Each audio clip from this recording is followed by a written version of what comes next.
So here I have the camping cot from ZENPETO. In this video, I'm going to go over some of the top questions and hopefully help you out with your purchase. The first question I was seeing was, what is the ease of setup for this? So the ease of setup is super simple. It takes about 10 seconds to set up.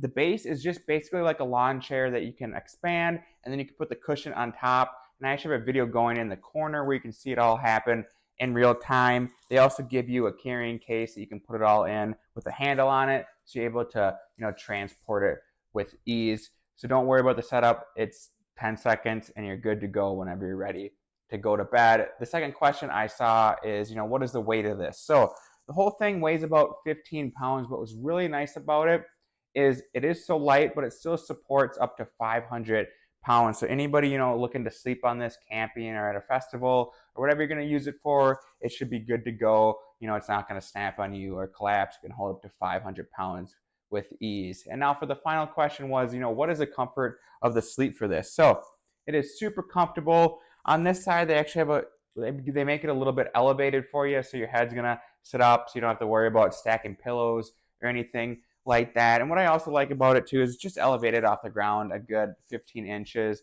So you're able to, have that comfort that it's not going to start raining or you're not going to wake up, wet if it is already raining. So you're able to stay dry while you're sleeping. But overall, this is awesome.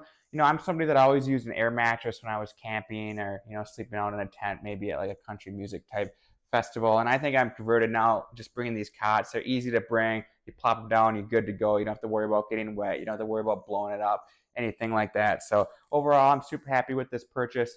It gets 2 thumbs up from me.